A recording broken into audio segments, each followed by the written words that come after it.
सबसे छोटे भाई का नाम था शकुनी।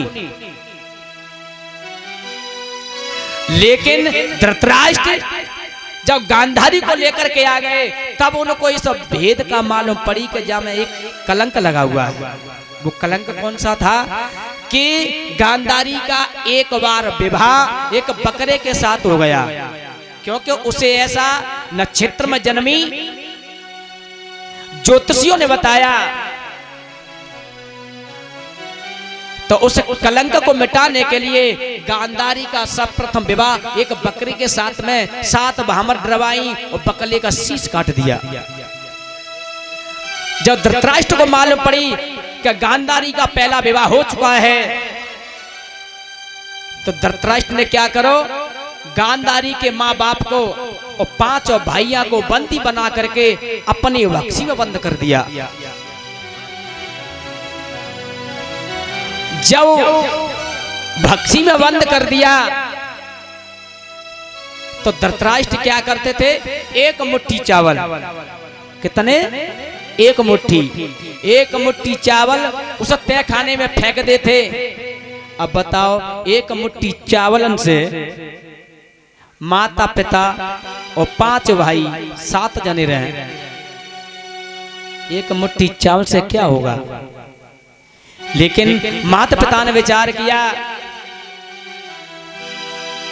हमको तो वैसे भी मरना है। जो 5 भाई थे सबसे छोटा था शकुनी, तो 4 भाई कहने लगे अपने माता पिताओं से क्या पिताजी सबसे छोटा मेरा भाई है ये शकुनी, ऐसा करो इन एक मुट्ठी चावलों को इस शकुनी को देते रहो, जाके तो कम से कम प्राण बच जाएंगे, हमारे तो वैसे ही प्राण जाएंगे। भूखे प्यासे रहते रहते चारों भाइयों ने प्राणों को त्याग दिया उस बक्सी के अंदर। मैया भी खत्म हो गई गांधारी की। लास्ट में जब पिता बचे हैं, पिता ने कही बेटा शकुनी तेरी बहन के पीछे तेरे 4 भाई ने प्राण त्याग दिए, तेरी मां ने प्राण त्याग दिए और मैं भी प्राण त्यागने वाला हूं, लेकिन मेरी एक बात याद रखना। एक लाठी मंगाई।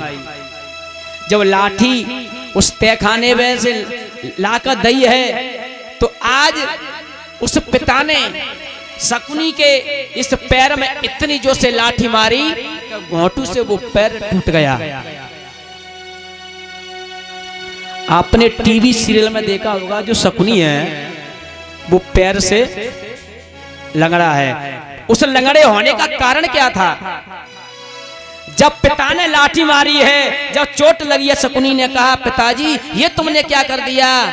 तब शकुनी के पिता कहते बेटा ये मैंने आपकी यादगार के लिए निशानी बनाई है कि जैसे तेरे 4 भाई ने प्राण त्यागे हैं, तेरी मां ने प्राण त्यागे हैं और मैं भी त्यागने वाला हूं, इसका बदल धृतराष्ट्र तुझको लेना है। उसी समय शकुनी कहता पिताजी मैं आपके चरणों की सौगंध खा के कहता हूं इस कुल का सर्वनाश अगर मैंने नहीं किया तो मेरा नाम शकुनी नहीं। सूत जी कहते हैं जब प्राणों को त्यागने के लिए हुए हैं, शकुनी से उसके पिता कहते हैं पुत्र जब मेरा शरीर छूट जाए तो मेरी ये जो हड्डियां हैं इन हड्डियों के फांसे बना लेना। जब शकुनी के पिता ने शरीर छोड़ दिया तो इस शरीर में से जब फांसे बनाए हैं उन फांसों को शकुनी हर वक्त अपने साथ में रखता। जब पिता भी खत्म हो गए, अकेला शकुनी बचा है। गांधारी ने बात बना करके पति को रिझाने के लिए बात कही, क्योंकि दुश्मनी तो गांधारी की भी थी धृतराष्ट्र ने, क्योंकि बिन मेरी आज्ञा से बलपूर्वक मेरा हरण किया है। लेकिन गांधारी ने वो मन की चिंता अपने मन के अंदर रखी। आज धृतराष्ट्र से कही कि अब सब मारे गए, एक मेरा छोटा भाई बचा है और सारे ते तो जिंदगी भर का सारा होता है। एक बात और स्पष्ट करूं, दीवार बिगाड़े आरो, दीवार बिगाड़े आरो और ससुराले बिगाड़े सारो। अब तो धृतराष्ट्र ने विचार कर लिया कि अब तो ये अकेला बचा है, ये मेरा क्या करेगा। शकुनी को बाहर निकाला है तो शकुनी को महामंत्री बना दिया धृतराष्ट्र ने। जो अपने पिता के हड्डियों के जो फांसे थे वो हाथ में रखता, और जो पैर में चोट लगी थी, जब लंगड़ा के शकुनी चलता है पल पल पे वो याद दिलाता है कि मुझे बदला लेना है। तो ऐसी पट्टी पड़ाता है शकुनी, कौरवों का नाश होने के लिए जा रहा है, जुआ होने लगा, पांडवों को जीत लिया। दुर्योधन सलाह पूछता है तो ऐसी सलाह देता है कि तीर जाकर के सही जगह पर लगे। कौरव और पांडव में दोनों में घमासान युद्ध करवा दिया। यही कारण था महाभारत होने का। धृतराष्ट्र गांधारी को ना लाते तो महाभारत नहीं होता। लेकिन अब महाभारत जब हुआ तो कौरवों की हार हुई, पांडवों की जीत हुई। ये क्या कारण था? इसका भी एक बड़ा विशेष कारण है। पांडवों की विजय क्यों हुई? सूत जी कहते हैं, सोनकादिक ऋषियों, जब महाभारत युद्ध होने के लिए जा रहा तो पांडव कहते हैं मैया कुंती से कि मां कुंती, वे 100 हैं, हम 5 हैं, हमारी विजय कैसे होगी? तो कुंती कहती है कि पुत्र आप लंका में जाइए, आप लंका में जाइए। सूत जी कहते सोनकादिक ऋषियों, एक बार पांडव रावण का भाई कुंभकर्ण था, कुंभकर्ण की इस खोपड़ी के अंदर 5 पांडव डूब गए। अब वो बात यहीं आ रही आगे। कुंती ने कही अगर आपको महाभारत जीतना है तो अपनी मौसी और मंदोदरी के पास में जाइए। ये 5 कन्याएं हैं, तारा, अहिल्या, कुंती, मंदोदरी, एक और है। जब 5 कन्या आती हैं, कुंती कहती है अपनी मौसी के पास में जाइए और लंका में जाओ। लंका में ते अगर कोई भी एक आदमी आ जाए तो ये मेरा दावा है महाभारत को आप ही जीतोगे। जब 5 पांडव लंका के लिए चले गए हैं, जाकर के मंदोदरी के पैर छुए हैं। जब मौसी कह के बुलाया है पांडवों से, मंदोदरी कहती आप कौन हैं? पांडव कहते हैं हमारी माँ का नाम कुंती है। जब कुंती का नाम सुना है आज मंदोदरी गदगद हो गई कि मेरी बहन कैसी है। वार्तालाप हुआ है। पांडव कहते हैं मैया कुंती ने भेजा है कि तुम लंका में चले जाओ और अगर एक भी सेनापति आ गया तो तुम्हारी विजय निश्चित है। जब ऐसी बात सुनिए मंदोदरी खुश हुई कि बेटा आप चिंता ना करें, मैं अवश्य भेजूंगी। रात भर मंदोदरी ने 5 पांडवों को महलों में रोका है। जब सुबह हुआ पांडवों से बोली कि पुत्रों आप स्नान करके आइए, जब तक मैं भोजन की तैयारी कर रही हूँ। 5 पांडव जब स्नान करने के लिए लंका से बाहर गए हैं। अब पांडवन ने कहा मालूम है, जब युद्ध में रावण कुंभकर्ण सब मारे गए तो कुंभकर्ण का शरीर बहुत विशाल था। जो कुंभकर्ण की खोपड़ी पड़ी हुई थी, उस खोपड़ी में जल भरा हुआ था। देखने में एक छोटा मोटा तालाब दिखाई दे रहा। पांडवों ने विचार किया कि ये तालाब अच्छा है, इसमें स्नान कर लो। पांचों पांडव विचार नहीं किया कि ये किसी की खोपड़ी है, वो तो छोटा मोटा तालाब समझ रहे थे। जैसे पांचों पांडव और उसमें गए हैं स्नान करने के लिए तो खोपड़ी में समा गए, जल में डूब गए। एक मंत्री ने जाकर के मंदोदरी से कहा कि तुम्हारे अतिथि जो आए थे वो कुंभकर्ण की और खोपड़ी में डूब गए। जब ऐसा वचन सुना मंदोदरी आई है, आकर के एक ही हाथ से और अपने देवर कुंभकर्ण की खोपड़ी को उठाया और जैसे औंधा किया है, उल्टा किया है, जब पानी फैला है पांचों पुत्रों को जीवित निकाला है। और जब पांचों पुत्रों को भोजन कराया और वहां से थोड़ी सेना मंदोदरी ने भेजी है, फिर महाभारत हुआ है। इसलिए महाभारत की विजय हुई थी पांडवों की। बोलिए वृंदावन बिहारी लाल की जय हो। श्री सूत जी कहते हैं राजन, जब महाभारत हो रहा, युद्ध होते होते, लेकिन कर्ण की दुश्मनी अर्जुन से है। पांडवों की तरफ कृष्ण है और कौरवों की तरफ 18 अक्षौणी सेना है। लेकिन याद रहे, अब गौर करके सुनना का परीक्षित का जन्म कैसे हुआ था। एक दिन अर्जुन और कर्ण का आमना सामना होने के लिए जा रहा।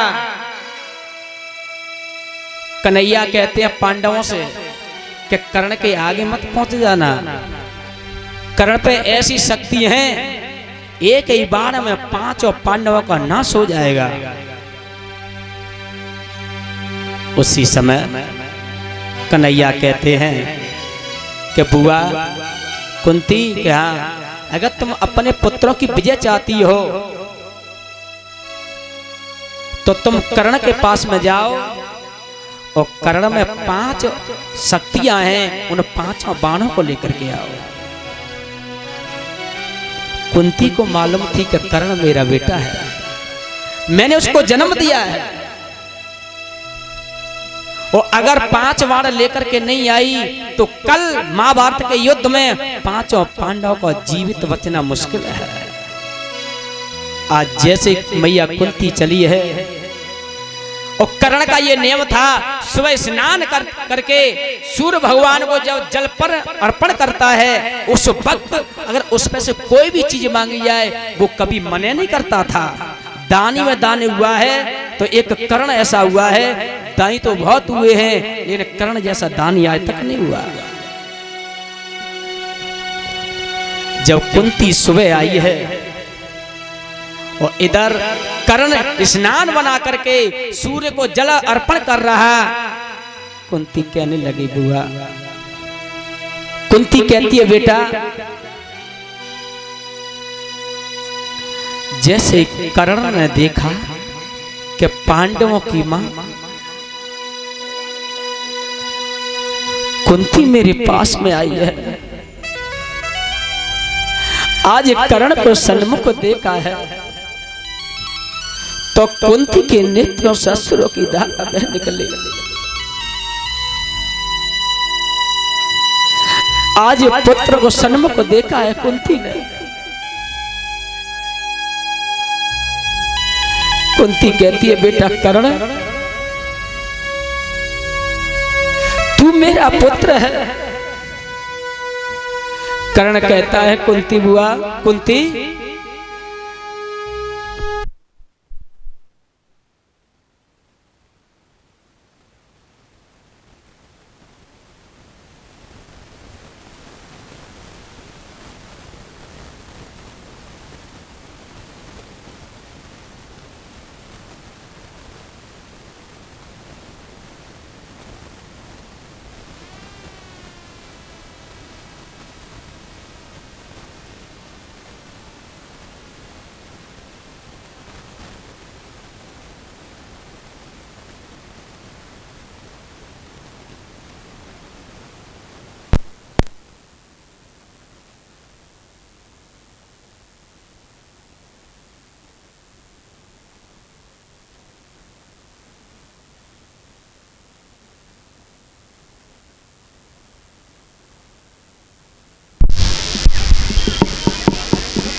आज कर्ण कहता है कुंती माँ, तुम बार बार अपने मुखार बिंद से मुझे बेटा बेटा कहती हो, मैं तेरा बेटा नहीं हूं। जिस कार्य के लिए आई हो उस कार्य को मुझे आदेश करो, क्यों आई हो मेरे पास? कुंती कहती है पुत्र कर्ण, तू मेरा बेटा है। कर्ण कहता है कुंती माँ, तू बार बार माँ बेटा बेटा कहती है, मेरी मां तो राधा है।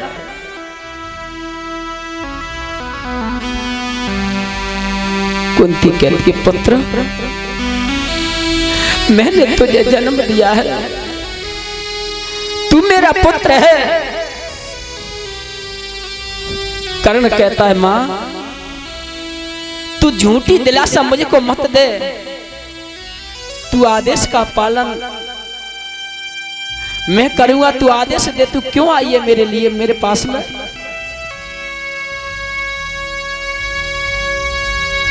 कुंती कहती है नहीं, तू मेरा पुत्र है, तू मेरा लाल है, मैंने तुझे अपनी कोख में 9 महीने रखा है।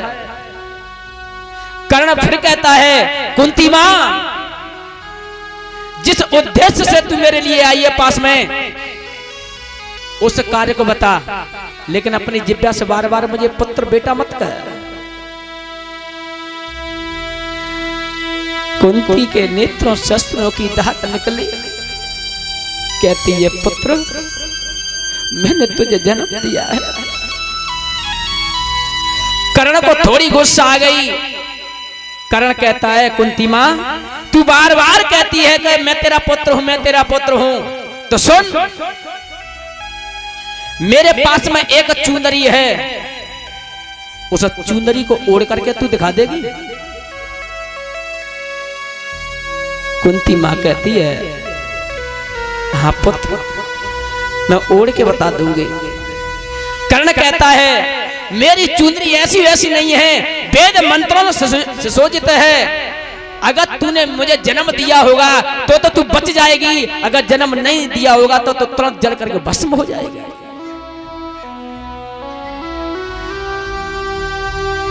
कुंती के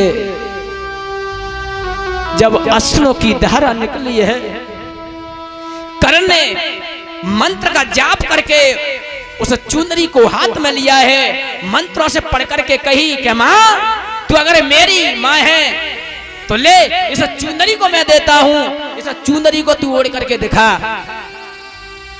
लेकिन याद रहे, अगर तू मेरी सच्ची मां होगी तो इस चुनरी से बच जाएगी, अगर नहीं जन्म दिया होगा तो तू पल भर में जल करके भस्म हो जाएगा।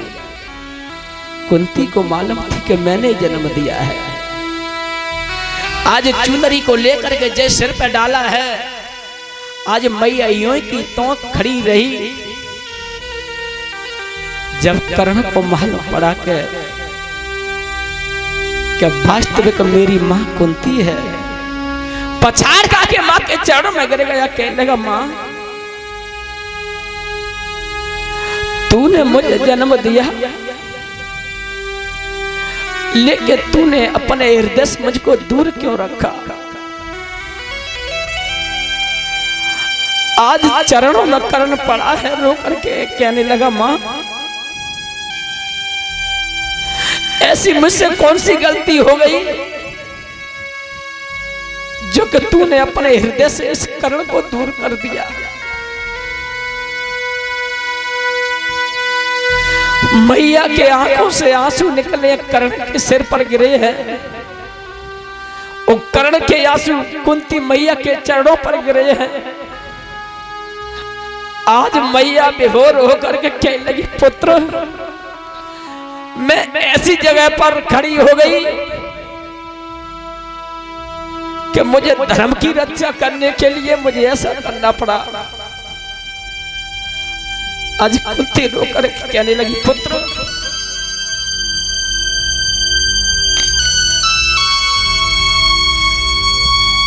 कुंती कहती है बेटा,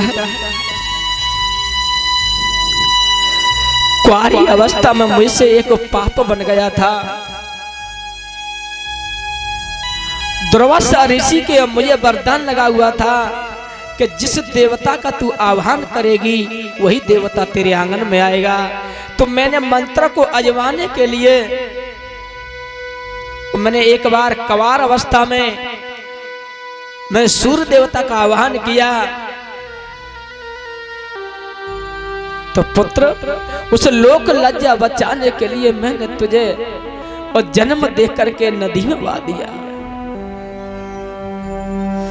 आज कर्ण रो करके कहने लगा, मां तूने मुझे जन्म दिया है, लेकिन तेरे दूध का मेरे पे कर्जा नहीं है। लेकिन तूने अपनी कोख में 9 महीने मुझे रखा है, तो ये कर्ण भी तुझे वचन देता है, जब तू जो मांगेगी मैं वही दूंगा। बता क्या चाहती है। अब कुंती मैया ऐसी जगह पर खड़ी है, इधर 5 पुत्रों की जान मांग रही है और एक तरफ अपने पुत्र कर्ण के प्राण मांग रही है। कुंती कहती है, पुत्र अगर देना चाहते हो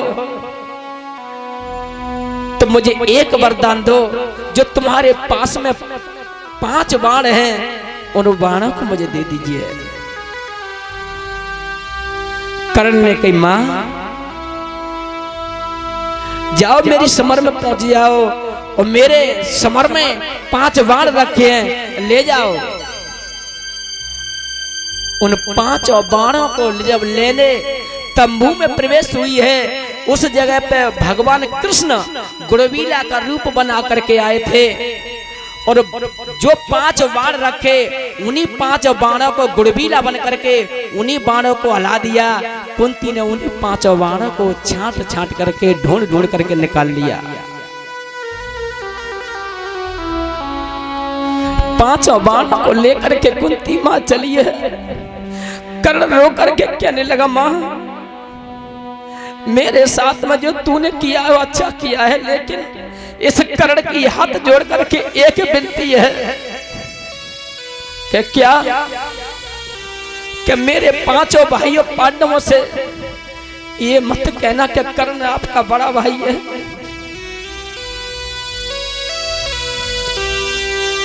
कर्ण कहता है, अगर मेरे प्राण रणभूमि में निकल जाए तो मां तुझे मेरी कसम है, मेरी। जब सुबह हुआ है, द्रौपदी ने विचार किया, सूरज निकल आए, कहा मेरे 5 पुत्र 4 बजे जाते, आए तो सूर्य भगवान ऊपर निकल आए, फिर भी नहीं जगे हैं। जैसे द्रौपदी ने जाकर के और चद्रे को उठाया है तो देखा पुत्रों के धड़ पड़े हुए हैं लेकिन सर नहीं है। तो द्रौपदी पछाड़ खा के एकदम पीछे को गिर पड़ी, एकदम से अश्रुओं की धारा बह निकली। द्रौपदी बेहोश हो गई। मैया, अगर किसी मैया का एक बालक संसार को छोड़ के चला जाए तो उसके हृदय पर क्या व्यतीत होती है, और जिस मां के एक साथ 5 पुत्रों की हत्या हो जाए उसके दिल पे क्या गुजरेगी। आज मैया द्रौपदी बेहोश होकर के पीछे गिरी है। जब फिर होश आया है, आज पुत्रों की लाश को गोदी में रखती है, रोती है, चिल्लाती है, फिर बेहोश हो जाती है।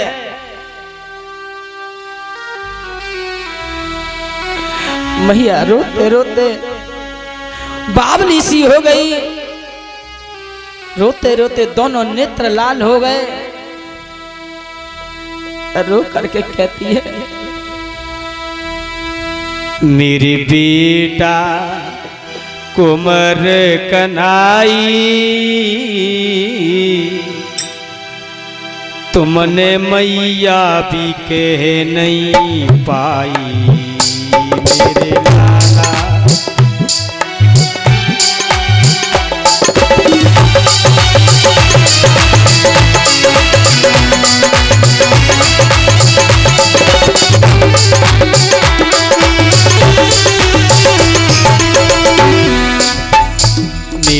बेटा मेरे लाला कुंवर कन्हाई, तुमने मैया भी कह नहीं पाई। मेरे बेटा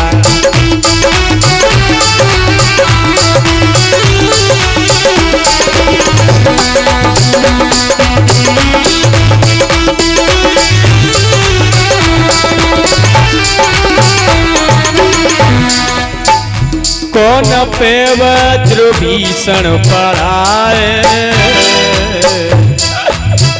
रो करके मैया कहती है कौन पे वज्र भीषण पड़ाए, किनको यो प्यार पीटा मरा है।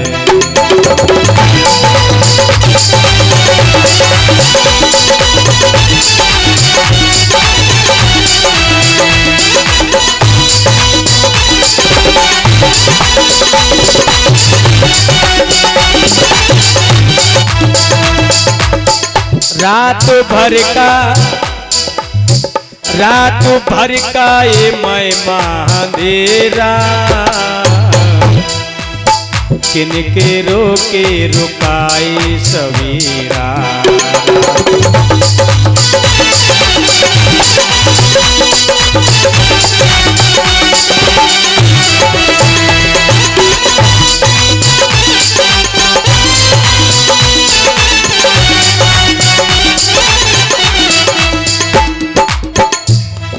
इस तरीका से मैया रोती है, बेहोश हो जाती है, फिर उठती है, पुत्रों के लाश को उठाती है, कभी चूमती है कि एक बार मां के दो पुत्रों। मेरे लाला मेरे बेटा हो कुंवर कन्हैया, एको बार कहो मोते मैया। मेरे लाला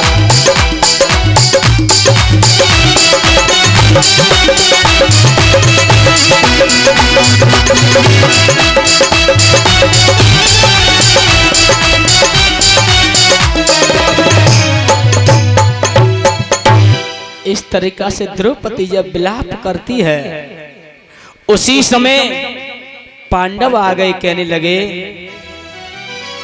ये भैया इन बच्चों को बैठा लो, अगर आप ही लोग समस्या को बिगाड़ोगे तो फिर क्या होगा है?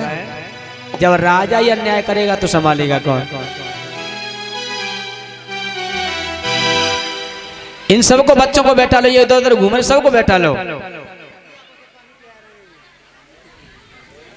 एक बात बताओ, ये पानी वाले भैया हो, 4 घंटा ते हम बकर बकर बकर बकर हम जब मंच पे ते लगे हैं, प्यास लगे तो हमको लगनी चाहिए, तुम तो शांतिपूर्वक को बैठी हो, हमें तो प्यास लगी ही ना है।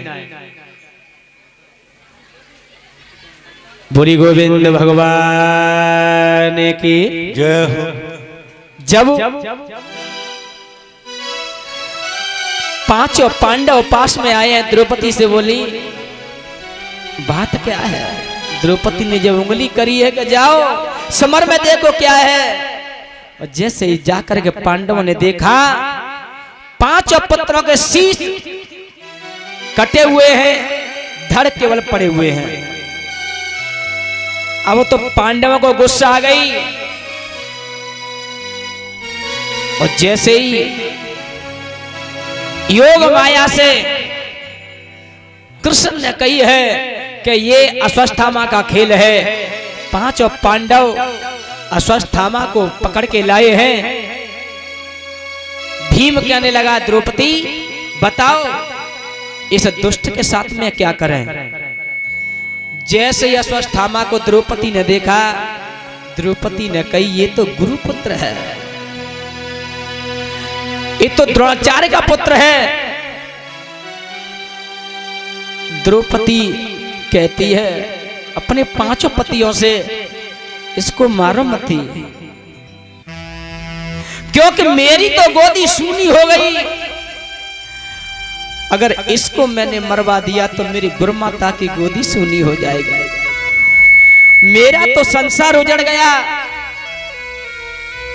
लेकिन अश्वत्थामा को मार करके मेरी गुरुमाता है उसकी गोदी खाली हो जाएगी, इसे जीवित छोड़ दो। सूत जी कहते हैं, हे सोनकादिक ऋषियों, द्रौपदी का दूसरा नाम है दया। द्रौपदी क्षमा की पात्र है, दया की पात्र है।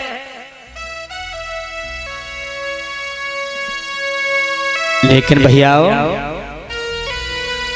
एक नारी वो जो गोद खिले रामचंद्र, एक नारी ममता की मूरत नजर आई है। एक नारी वो जो देश पे शहीद वही, और एक नारी वो गोली सीना पे खाई है, और एक नारी वो आचर देवन को पिलाए दे अनुसुईया माने, और एक नारी वो छत्राणी कहलाई है झांसी की रानी, और एक नारी वो जो रावण की बहन बनी सुपर्णखा, और बान नाक अपनी जर से कटाई है। एक नारी के चार रूप होते हैं, कार्यसु मंत्री, भोजनेसु माता, सेनेसु रंभा। जिस समय अपनी पत्नी भोजन पति को कराती है उस समय पत्नी नहीं है, उस समय वो मां का रूप है। जिस समय पति को सलाह देती है तो वो एक मंत्री का दासी का काम करती है, और जिस समय पत्नी पति को प्रेम करती है वो पत्नी का फर्ज अदा करती है, और जिस समय पति को अच्छे कर्मों की तरफ ले जाती है वो एक मित्र का फर्ज अदा करती है। ये चार रूप होते हैं मां के।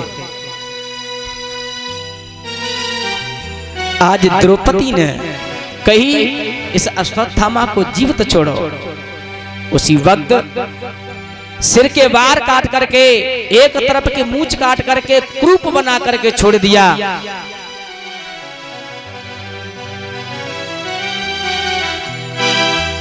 लेकिन श्री सूत जी से एक प्रसंग कर दिया सोनकादिक ऋषियों ने कि प्रभु ने हमें ये और बताते चले, ये द्रौपदी थी कौन, ये द्रौपदी कौन थी पूर्व जन्म में। तो आइए 1 मिनट के लिए 2 मिनट के लिए त्रेता युग में आते हैं।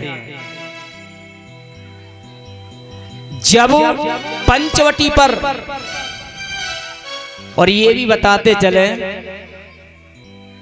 कि कल्प कल्प की कल्पना और कल्प कल्प की बात, और वेदन में हमने पढ़ी सीताएं वे। क्या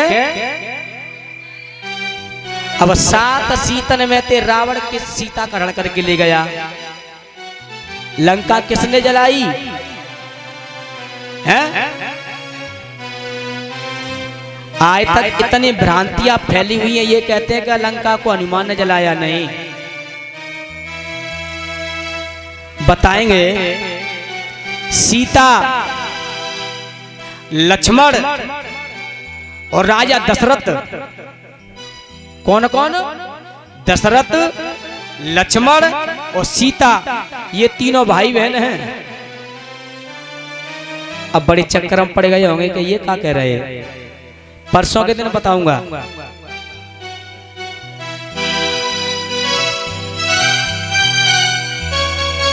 हनुमान मैरिड है कि अनमैरिड है? हनुमान की शादी हुई है या नहीं?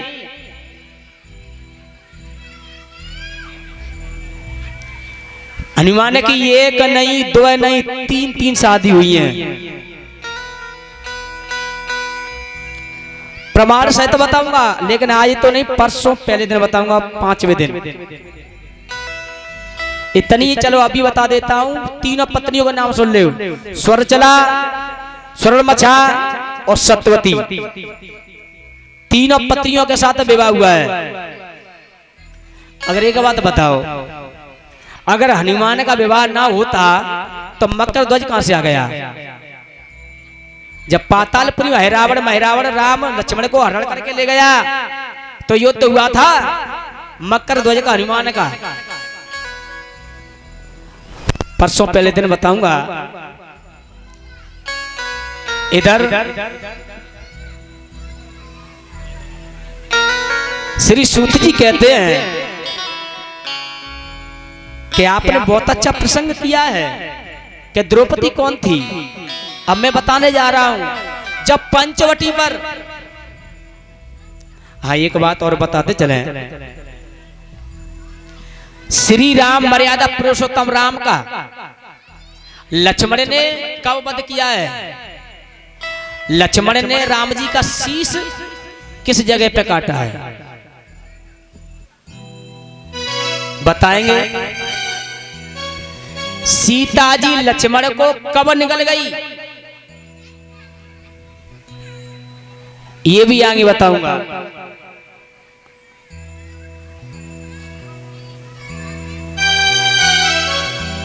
लक्ष्मण के हनुमान जी, लक्ष्मण और हनुमान का जीजा और सारे का रिश्ता कहां बना है? लक्ष्मण की बहन का विवाह हनुमान के साथ में हुआ था। बड़ी विडंबना में फंस गए होंगे यदि ऐसी बातों को सुन करके आप लोग, लेकिन जो मैं कह रहा हूं उसको सबको बताऊंगा। अभी तो 7 दिन पड़े हैं, वहीं आ जाइए बात जहां चल रही है।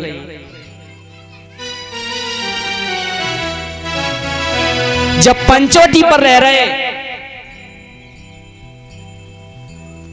तो राम जी ने कही, जब तक करूं निशाचर नासा तब तक करो अग्नि में वासा। ये चौपाई यही की है। तो सीता जी को तो अग्नि देव को दे दिया, लेकिन जो सत्यगो वेदवती नाम की कन्या थी उसका आह्वान किया है। वो छाया बन करके आई। छाया रूपी सीता को रावण हरण करके ले गया। जब राम रावण में युद्ध हुआ, सीता को जीत करके जब वापस आए हैं तो अग्नि देवता से कही कि अब सीता को बाहर निकालो। तो छाया रूपी सीता अग्नि में प्रवेश हुई और असली सीता बाहर आई। अब छाया रूपी सीता दोबारा निकल के आई और एकदम से बोली अग्निदेव से और श्री राम से कि अब मैं कहां जाऊं, मेरा क्या होगा? राम जी से बोली मेरे साथ में शादी करो।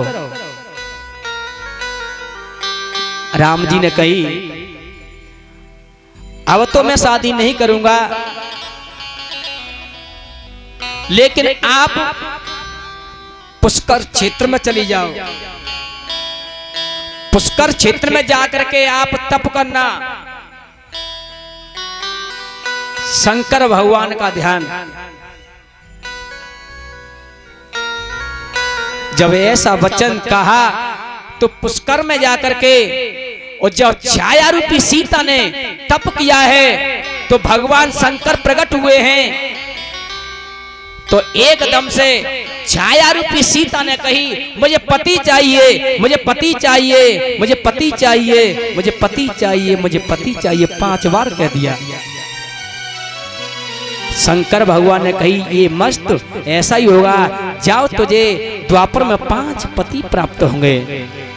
वही छाया रूपी सीता इस द्वापर में और द्रौपदी का रूप धारण करके आई है।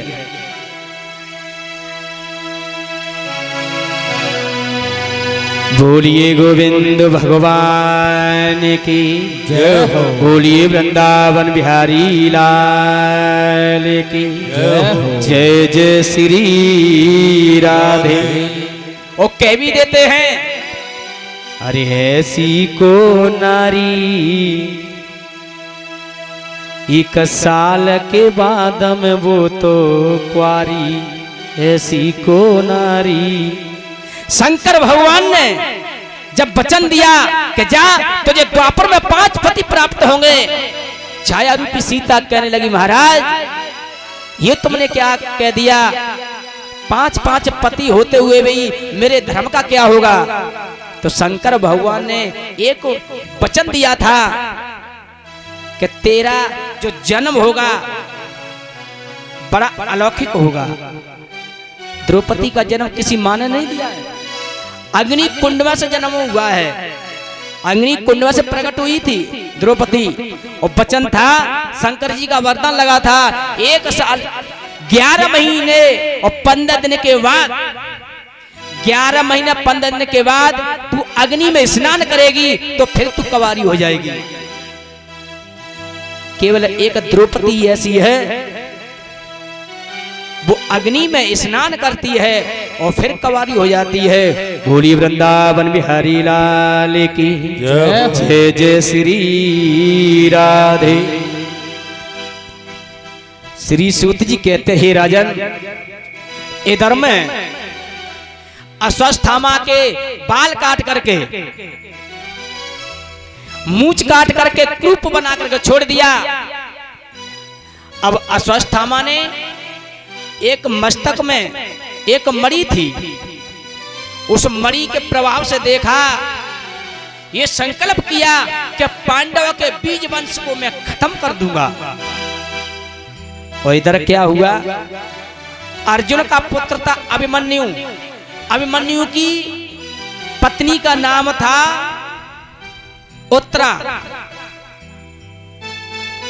अर्जुन की पत्नी का नाम था सुभद्रा, सुभद्रा का पुत्र था अभिमन्यु, अभिमन्यु की शादी हुई उत्तरा के साथ में। अब नेक और बताते चले कि तुमने सुना होगा कि 16 वर्ष की उम्र में चक्रव्यूह के अंदर अभिमन्यु का वध कर दिया। कृष्ण का भानज था, क्यों कृष्ण की बहन थी सुभद्रा, सुभद्रा अर्जुन के लिए ब्याही, उसका पुत्र था तो भानज हुआ या नहीं हुआ। अगर कृष्ण चाहते तो अभिमन्यु को बचा सकते थे, लेकिन अभिमन्यु को बचाया क्यों नहीं। बड़ी विलक्षण कहानी है, थोड़ी 2 मिनट के लिए पीछे लौटो। जो सुभद्रा थी जिसने अभिमन्यु को जन्म दिया, वो अभिमन्यु कौन था।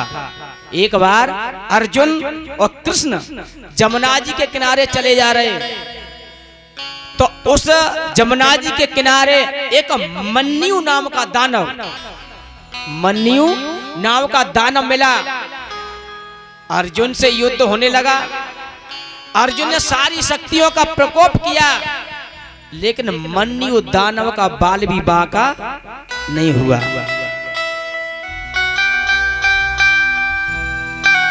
भगवान आए, अर्जुन बोले प्रभु ये दानव बड़ा मायावी है, मैं सारी शक्तियों से युद्ध कर रहा हूं लेकिन ये मारा ही नहीं जा रहा।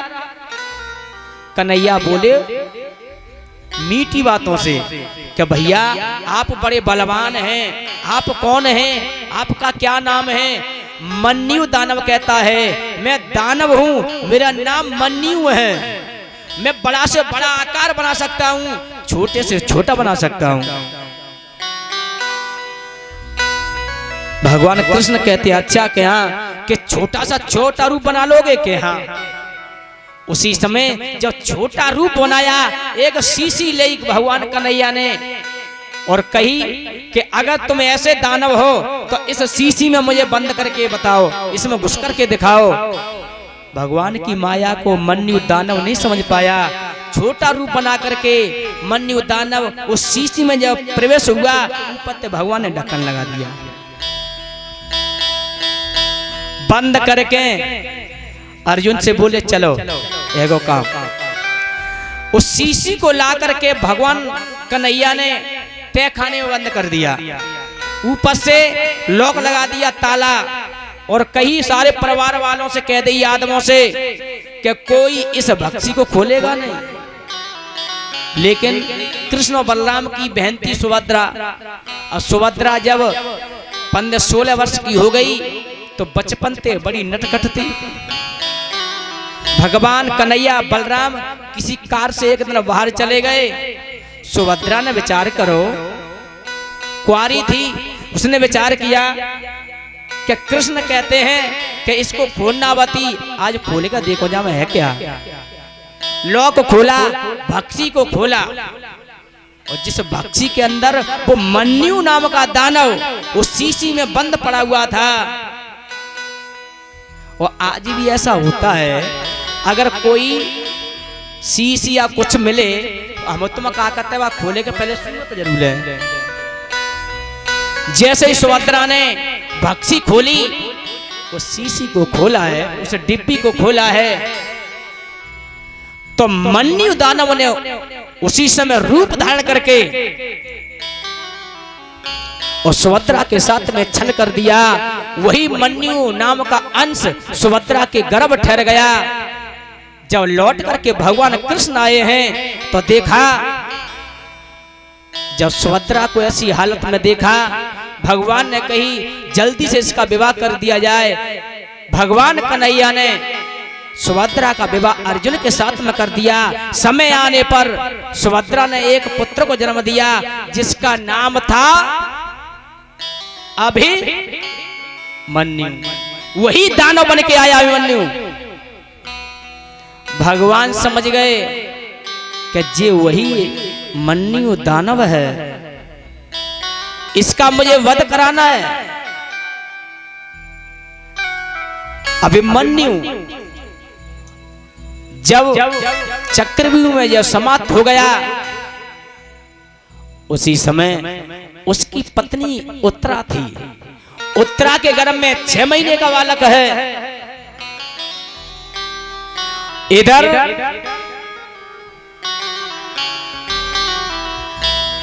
जब उत्तरा के गर्भ में 6 महीने का बालक था, अश्वत्थामा विचार करता है, दिव्य दृष्टि से देखा तो समझ गया कि अभिमन्यु की पत्नी उत्तरा के गर्भ में 6 महीने के बालक है, मैं जीवित नहीं छोड़ूंगा। सूक्ष्म रूप बना करके अश्वत्थामा गर्भ में प्रवेश हो गया उस बालक का वध करने के लिए। लेकिन श्री सूत जी कहते हैं, कृष्ण कृष्ण मां भावो भक्ता नामा भयंकर तदो मे को महादानवा अस्मय से संकृति। आज उत्तरा कहती है, प्रभु रक्षा करो, हे कृष्ण मेरी रक्षा करो। भगवान ने नेत्रों को बंद करके देखा तो समझ गए कि इस गर्भ के अंदर अश्वत्थामा और गर्भ को नष्ट करना चाह रहा है। लेकिन कहते हैं कि जाको राके साइया मार सके न कोई। आज उत्तरा कहती है कि प्रभु मेरी रक्षा करो, मेरे प्राण भले ही ले लो लेकिन मेरे पुत्र को बचा लो। लेकिन एक बात याद रहे, इधर अश्वत्थामा ने गर्भ निहारो है, जा में बैरी खास हमारो है। अरे जाकीरा के कृष्ण जगत में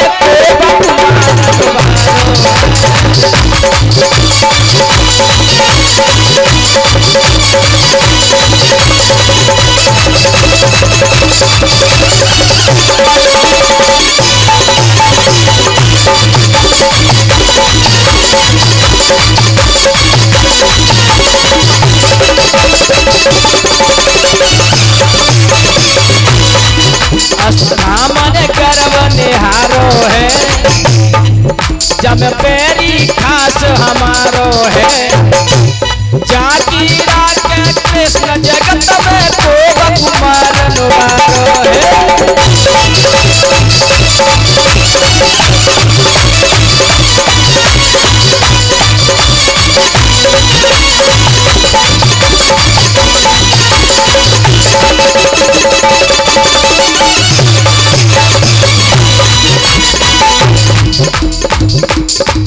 बोलिए गोविंद भगवान की। आज भगवान ने समझ लिया कि अश्वत्थामा पांडव के वंश को खत्म करना चाह रहा है। भगवान सूक्ष्म रूप बना करके प्रवेश हुए हैं, अश्वत्थामा को बाहर निकाला है, गर्भ की रक्षा करी है। समय आने पर उस पुत्र का जन्म हुआ, उन्हीं का नाम रख दिया परीक्षित। बोलिए परीक्षित महाराज की जय हो। अब जन्म हुआ परीक्षित महाराज को। मैया केवल 15 मिनट की बात हो रहा है। ए जिज्जी दादी मैया, ए मैया मैया मैया सुनी ना रही। बोली गोविंद भगवान की 15 मिनट की और बात है बस। इधर उस बालक का जन्म हुआ, उन्हीं का नाम रख दिया परीक्षित। बोलिए परीक्षित महाराज की जय हो। और इधर जब धीरे धीरे महाराज परीक्षित जवान हो गए, 18-20 वर्ष के, तो पांडवों ने क्या किया, परीक्षित को राज सौंप करके पांचों पांडव और द्रौपदी हिमालय में जाकर के जब तैयारी करने लगे हैं। लेकिन याद रहे पांडवों से मिलने के लिए कृष्ण आए थे कि मैं भी द्वारका के लिए जा रहा हूं। कुंती मैया से पांडवों से मिलने के लिए जब आए हैं तो पांडव खड़े हैं, बुआ कुंती भी खड़ी है। कुंती से बोले कृष्ण कि बुआ अब मैं द्वारका के लिए वापस जा रहा हूं, अब कुछ वरदान मांग लो। कुंती कहती है कि कृष्ण अगर देना चाहते हो तो एक ही वरदान दे दो। वो कौन सा? कि मेरे जीवन में एक दुख के बाद दूसरा दुख आता रहे, एक संकट के बाद दूसरा संकट आता रहे। कृष्ण कहने लगे बुआ ये तुमने क्या मांगा? तुमने अपने जीवन में कभी सुख देखा ही नहीं और अब भी मांग रही हो, तो वो भी दुख मांग रही हो।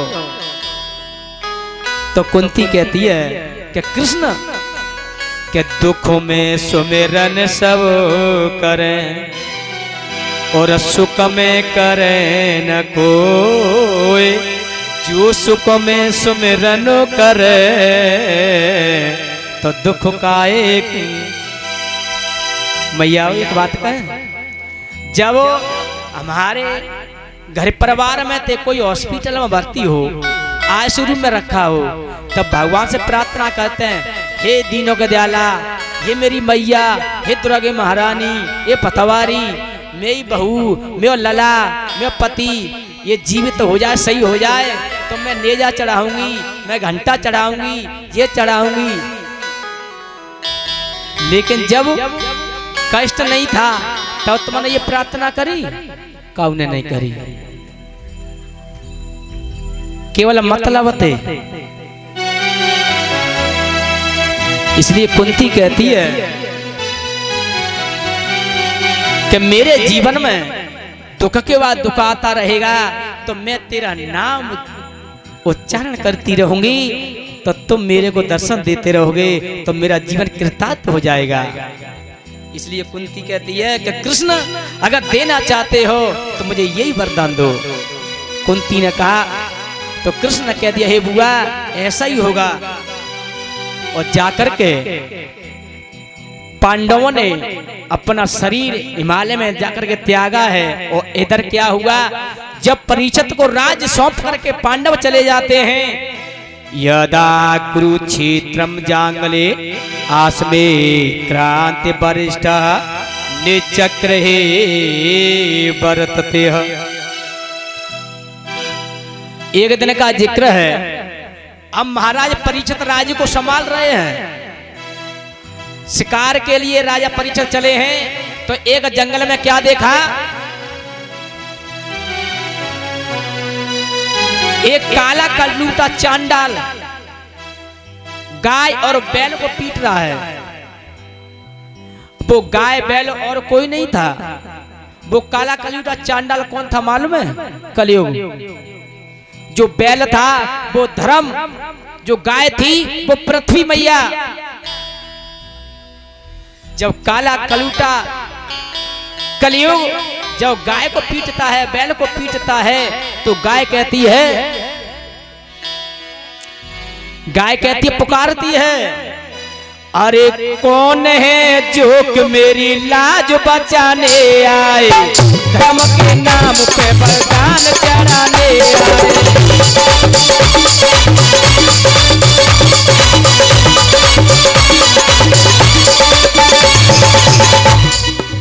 कौन है जो कि मेरी लाज बचाने आए, लाज बचाने आए, धर्म के नाम पे बलिदान चढ़ाने आए, धर्म के नाम पे बलिदान चढ़ाने आए।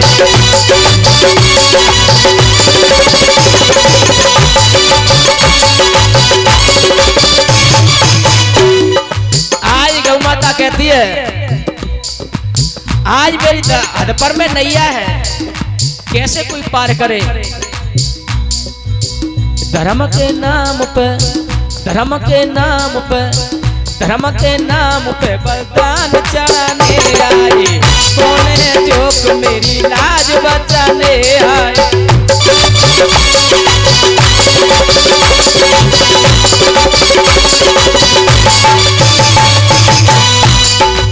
इस तरीका से गौ माता प्रार्थना करती है। परीक्षित महाराज ने देखा, पास में पहुंचे हैं और कहने लगे, चांडाल तू कौन है? तूने गाय पर उंगली उठाई है, तेरी उंगली को काट के फेंक दूंगा। तुझे मालूम नहीं है पांडव तो चले गए, लेकिन पांडव का पौधा भी जीवित है। उसी समय बैल बोला, मैं बैल नहीं हूं, मैं धर्म हूं। सत्युग में 20 चरणों से व्यापक था, त्रेता में 16 चरण से व्यापक था, द्वापर में 12 चरण से व्यापक था, और जब पापी कलयुग ने आते आते भाले तान दिए हैं। उसी समय परीक्षित कहते, मैं तुझे जीवित नहीं छोड़ूंगा। जब तलवार खींची है तो कलयुग कहता है, महाराज मेरे अंदर अवगुण नहीं है, मेरे अंदर गुण भी है। परीक्षित कहने लगे, तेरे अंदर गुण क्या है? सूत जी कहते हैं, धर्म पदे के न चर्मिश्चा मुपमाय लक्ष्य गाम। सत्युग में, त्रेता में, द्वापर में मन सा पाप लग जाता, हजारों बस तप कर करके चले जाते, लेकिन दर्शन नहीं होता। और मेरे युग में मुंह से राम कहो तुरंत आराम मिलेगा, बिना करे का पाप नहीं लगेगा। उसी समय परीक्षित कहते हैं, चल तुझे मारेंगे तो नहीं, लेकिन गाय बैल संतों पर कुछ दया करो। उसी समय कलयुग कहने लगा, तो महाराज मुझे जगह बता दो, मैं किस जगह पर रहूं। उसी समय परीक्षित कहते हैं कि जहां जिस घर में माता पिता की सेवा ना हो तो वहां रहो, जिस परिवार में कलेश हो तो वहां रहो, जहां झूठी खिल्लियां उड़ाती है तो वहां रहो, जहां जुआ शराब मीट मदरा मांस खाया जाता तो वहां रहो, जहां संतों की निंदा होती है तो वहां रहो, जिस परिवार में देवता की पूजा नहीं होती तो वहां रहो। कलयुग कहने लगा कि महाराज तुमने जगह तो ऐसी ऐसी बताई है, महाराज ये जगह तो थोड़ी है, और भी जगह बताओ। तो एकदम से परीक्षित ने कह दिया कि जाओ तुम स्वर्ण में वास करो, यानी सोने में वास करो। लेकिन यहां एक बात बड़ी अटपटी है, अब सोने के आभूषण मैयाओं के गहने होते हैं, अगर गहनों में कलयुग का वास होगा तो फिर क्या होगा। उसी समय परीक्षित ने कहा, जो मेहनत करके कमाया जाता है सोना चांदी, उसमें कलयुग का वास नहीं है। चोरी से, छल से, कपट से जो सोना हासिल करते हैं उसमें कलयुग का वास है। और कलयुग कहने लगा, महाराज आगे बड़ा भयंकर समय आ रहा है। मेरे युग में क्या होगा मालूम है? बेटा बाप की नहीं सुनेगा, पिता पुत्र की नहीं सुनेगा, बेटी माँ की नहीं सुनेगी, कोई किसी का सम्मान नहीं करेगा। लड़कों की फैशन लड़कियां करेंगी, लड़कियों की फैशन लड़का करेंगे। कपड़ों में इतना परिवर्तन हो जाएगा, ये नहीं मालूम पड़ेगी ये लड़का या लड़की है। पहले की मैया यहां से लेकर के यहां तक मांगवाती, अब बड़ी बूढ़ी बेटियों के भी अबू भरे होंगी यहां से यहां तक, क्योंकि पति की आयु लंबी हो।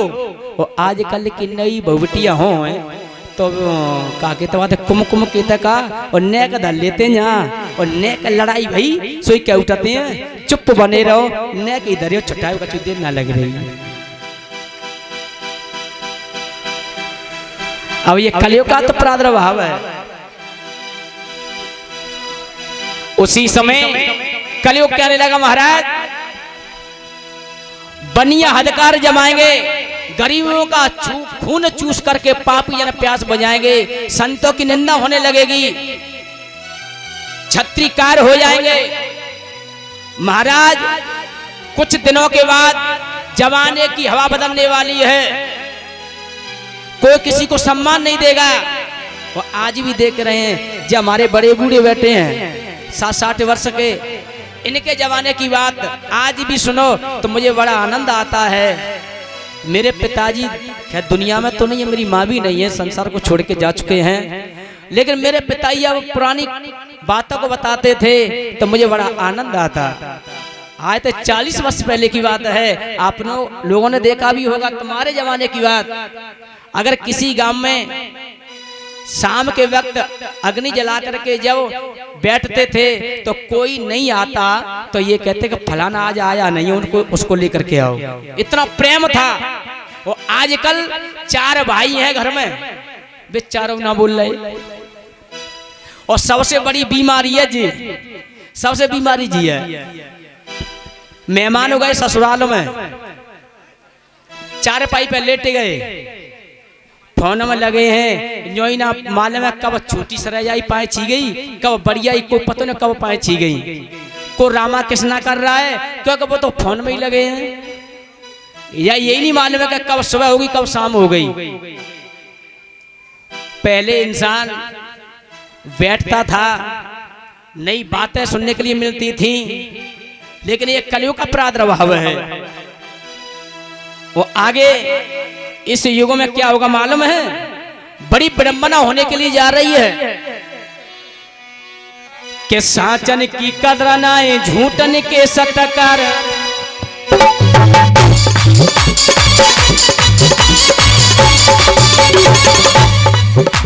साचन की कदर नाए झूठन के सतकार, काऊ को न लेके देवे ताते का होशियार।